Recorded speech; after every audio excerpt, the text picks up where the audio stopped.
આપણા દેશના વડાપ્રધાન શ્રી ભાવનગર ખાતે આવી રહ્યા છે। સ્થાનિક સ્વરાજની ચૂંટણીઓ, ભાવનગર મહાનગરપાલિકાની ચૂંટણીઓ આવી રહી છે, એટલે આપણા દેશના વડાપ્રધાન શ્રી પણ આવી રહ્યા છે। કાલે લાખો કરોડો રૂપિયાના કામોની ભાવનગરમાં જાહેરાત થશે। દેશના માનનીય વડાપ્રધાન શ્રી છે, આપણા સૌના માટે મહાત્મા ગાંધીજીએ સત્ય નો સંદેશ આપીને એક સમગ્ર દુનિયામાં ભારત દેશનું નામ સત્ય અહિંસાથી મોટું થયું। એ પણ આપણી ગુજરાતની ભૂમિ આપણને આનંદ છે।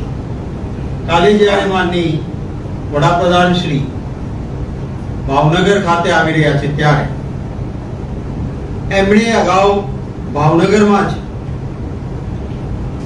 આવીને સૌથી પહેલી વાત આપને જે શરૂઆત મારી પ્રેસની કરવી છે કે એમણે એક બહુ જ મોટો કાર્યક્રમ જવાહર મેદાનમાં રાખ્યો હતો, અને એ સમયે એમણે જે એક સ્પીચ પછી આમ હાથ કરીને જે વિડીયો બતાવી હતી, બહુ જ મોટા, બહુ બધા સ્ક્રીન પર એ વિડીયો ચાલી હતી। આપ સૌ એ વિડીયોને ધ્યાનથી જોજો। આ વિડીયો 2006 માં પોતે રિલીઝ કરી હતી, અને ટાઈમ બાઉન્ડ વિડીયોમાં કહ્યું છે કે શું શું થવાનું છે।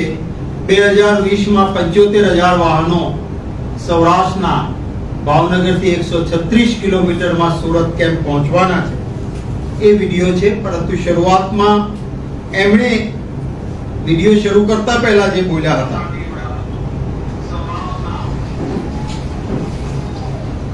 मित्रा धोलेरा एसआईआर स्पेशल इन्वेस्टमेंट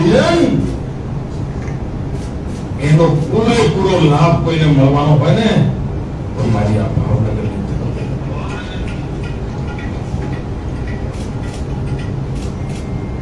આપ કલ્પના નહીં કરો એમાં હરણફાળ ભરાવાની છે, અને વિકાસ ડગલા માંડીને ચલાવવાનો, વિકાસ કૂદકા મારીને થવાનો, અને એનો પહેલો લાભાર્થી કોઈ હોય તો ભાવનગર છે। હવે આ વિકાસ જે ડગલાની યોજના પણ કલ્પસર યોજના પણ કરીને એમણે હાથ બતાવીને એક જે ત્યાં વિડીયો રજૂ કરી હતી એ હું આપને બતાવવા માંગુ છું, કારણ કે એમણે કહ્યું તે પ્રમાણે વિકાસ આ વિડીયોમાં જુઓ તો એમ જ લાગે કે ડગલાની પર કૂદકા મારવાનો છે। આ કૂદકા મારતો વિકાસ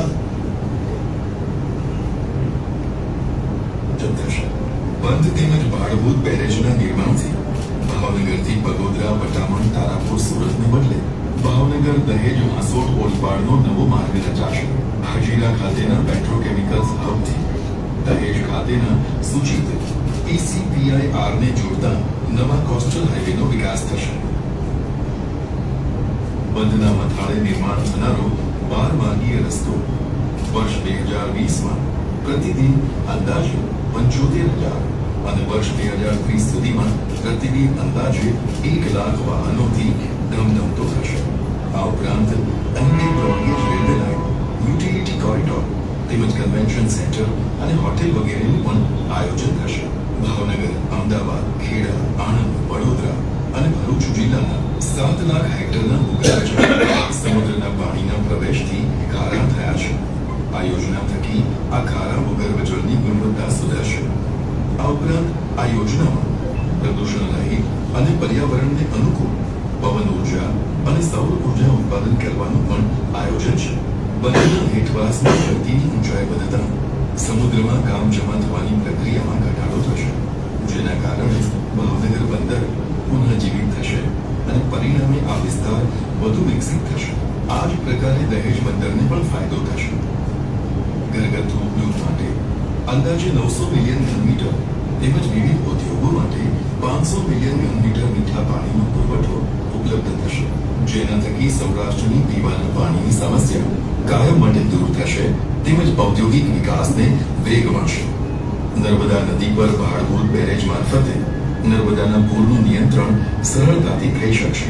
મીઠા પાણીના સરોવર ફરતે 2 લાખ હેક્ટર જમીન ખુલ્લી થતા તેમજ Dholera special investment region, petroleum, chemicals and petrochemical investment region, Fedra international airport, Delhi Mumbai industrial corridor વગેરેનો વિકાસ થતા ભાવનગર, અમદાવાદ, ભરૂચ અને દહેજના વિસ્તારનો નવા ગોલ્ડન કોરિડોર તરીકે વિકાસ થશે. આશરે ₹22,500 લાખની કિંમતના 30,000 મેટ્રિક ટન જેટલી મીઠા પાણીની માછલીના ઉત્પાદનમાં વધારો થશે. વિવિધ પ્રકારની પ્રવાસન પ્રવૃત્તિઓનો વિકાસ થશે. સૌરાષ્ટ્રના સ્વર્ણિમ ભવિષ્યની તમામ કલ્પનાઓને પરિપૂર્ણ કરશે અને એટલે જ સૌરાષ્ટ્રની જીવાદોરી સમાન સાબિત થશે ખંભાતના અખાતના વિકાસની આ પરિયોજના. સાહેબનો ફોટો છે. આ વિડિયો આજના માનનીય વડાપ્રધાન શ્રીએ પોતે જ કહીને કે વિકાસ ડગલા નહીં ભરે કૂદકા મારશે કરીને આ 2006માં ભાવનગરના જ્યાં આવતીકાલે જાહેર સભા કરવાના છે ત્યાં જ મોટા સ્ક્રીન લગાડીને આ વિડિયો રિલીઝ કરી હતી. અને આપે સાંભળ્યું કે આમાં કહ્યું હતું કે 2020માં આ 12 માર્ગીય રસ્તો બની જશે. 75,000 વાહનો આ રસ્તા પર ચાલતા હશે. કલ્પસર યોજનાની પાળી ઉપર બનેલો આ 12 માર્ગીય રસ્તો, એના સાથે બ્રોડગેજ લાઈન આવશે. 136 કિલોમીટરમાં આખું સૌરાષ્ટ્ર ભાવનગરથી સુરત પહોંચી જશે. 2030માં 1 લાખ વાહનો ચાલતા હશે. 2030 આવ્યું નથી એટલે આપણે એમાં ન પડીએ, પણ 2020 જતું રહ્યું છે. આજ સુધી અને એમણે બાકીના બધા ફાયદાઓ તો ગણાવ્યા છે. આજ સુધી આ કામની એક ઈંટ મુકાઈ નથી. 2006માં કહ્યું હતું, 2020માં 12 માર્ગીય રસ્તા પર 75,000 વાહનો ચાલવાના હતા. એક ઈંટ પણ ત્યાં મુકાઈ નથી. એ જ રીતે 26 જાન્યુઆરીનો 2012માં ભાવનગરમાં 26 જાન્યુઆરીનો કાર્યક્રમ આજના વડાપ્રધાન શ્રીએ ભાવનગરમાં કરેલો. ત્યારે કહેલું કે જે જહાંગીર મિલ બંધ પડી છે એની જમીન વેચીશું નહીં. આંતરરાષ્ટ્રીય કક્ષાનો મિત્રો ડાયમંડ પાર્ક અહીંયા બનાવવાનો છે. આજે ત્યાં આપનો કોઈ કેમેરો લઈને આ જૂના વચનો ભાવનગરમાં અપાયા છે ત્યાં જશે તો આપને ખ્યાલ આવશે. 26 જાન્યુઆરી 2012માં કહ્યું, જુદા જુદા તાલુકાઓના નામ લીધા કે અહીં જીઆઈડીસી, અહીં જીઆઈડીસી, અહીં જીઆઈડીસી. નવી નવી મોટી જીઆઈડીસી બનવાની છે. મારા વિશ્વકર્મા સમાજના ભાઈઓ માટે ખૂબ ફાયદો થઈ જવાનો છે. એક પણ જીઆઈડીસી ના બની, કોઈકની હતી એની જમીનો જીઆઈડીસી માંથી વિશ્વકર્મા સમાજથી પાછી લેવાનું કામ થયું. કહ્યું હતું મહુવા, સરતાનપર, મીઠી વીરડી આ એવા મોટા બંદરો બનશે કે દુનિયાના મોટા જહાજો અહીંયા આવવાના છે. આંતરરાષ્ટ્રીય કક્ષાનો ભાઈઓ બહેનો બંદરોથી ભરપૂર આ સૌરાષ્ટ્રનો કિનારો હશે. એક પણ આમાંનું બંદર આજે બન્યું નથી. ભાવનગરને પશ્ચિમ રેલવેનું વડું મથક મળી જશે.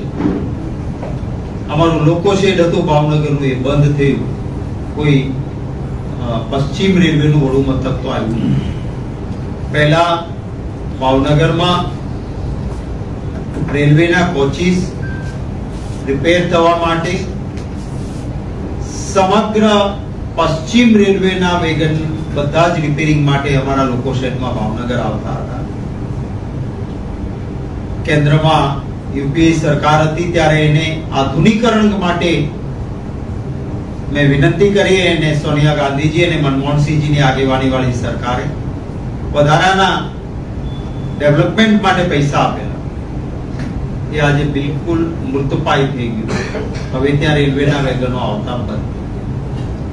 શિપ બ્રેકિંગ યાર્ડ અને હીરા ઉદ્યોગ ખૂબ રોજગારી પૂરા પાડતા બે મોટા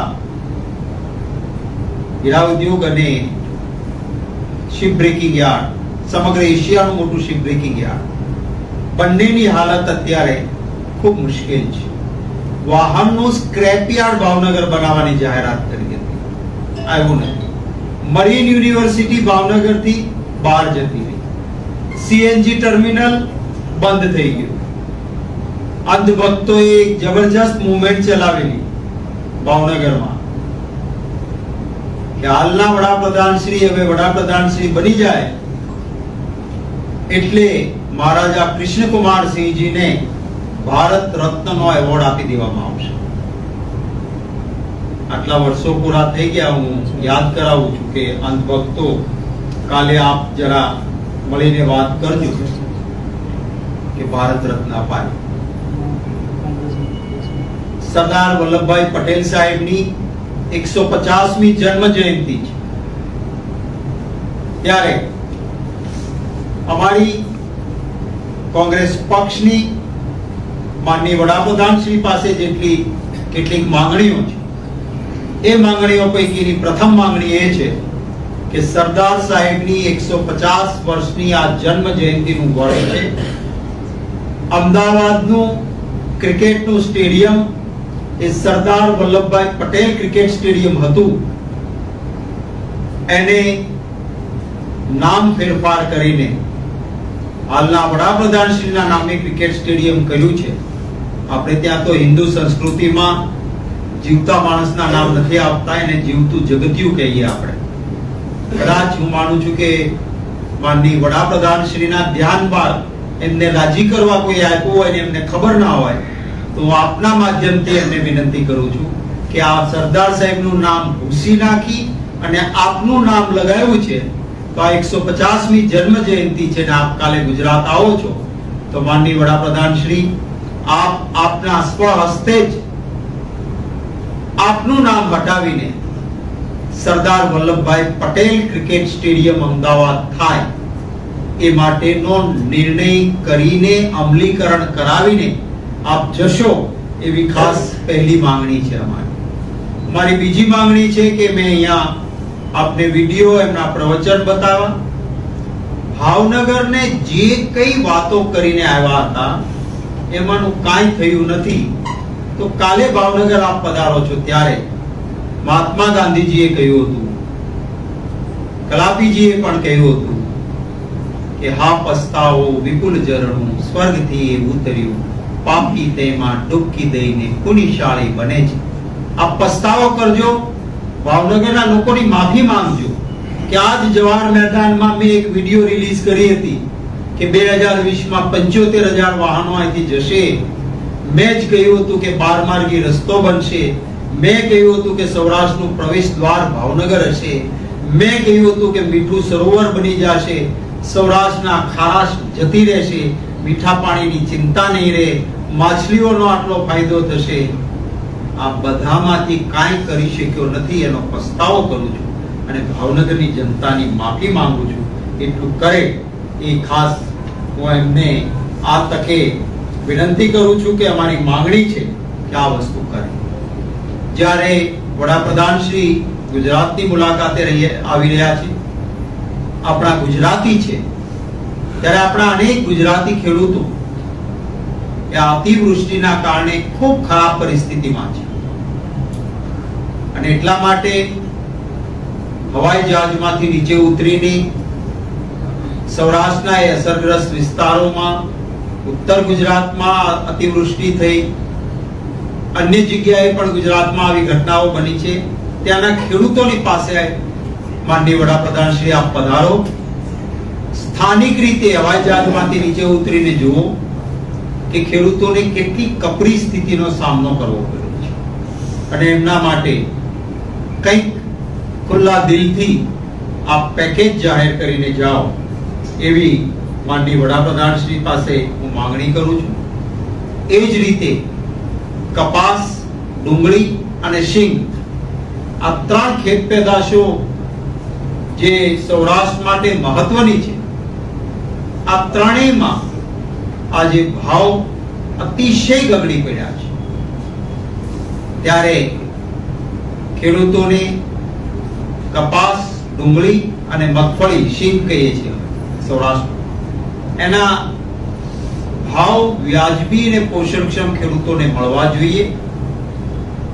આ માટે વ્યવસ્થા થાય અને આપણો દેશ એ ઉદ્યોગ પ્રધાન નહીં, ખેતી પ્રધાન દેશ છે. ત્યારે હું માંગણી કરું છું કે જે ખેડૂતોની લડત ખૂબ મોટા પાયે ચાલ્યા બાદ 3 કાળા કાયદા રદ કર્યા પછી ખાતરી આપી હતી કે MSP નો કાયદો, મિનિમમ સપોર્ટ પ્રાઇસ, આ કાયદો લાવીને કે ખેડૂતોની ખેત પેદાશ છે એનું લઘુત્તમ મૂલ્ય આટલું મળવું જોઈએ, એ કાયદો લાવવાની ખાતરી ખેડૂતોને આંદોલનના સમયે વડાપ્રધાન શ્રી આપે આપી હતી.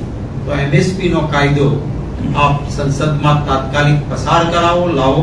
અમે એને સહયોગ આપીશું, સમર્થન આપીશું. આ અમારી મુખ્ય માનનીય વડાપ્રધાન શ્રી પાસે માંગણી છે.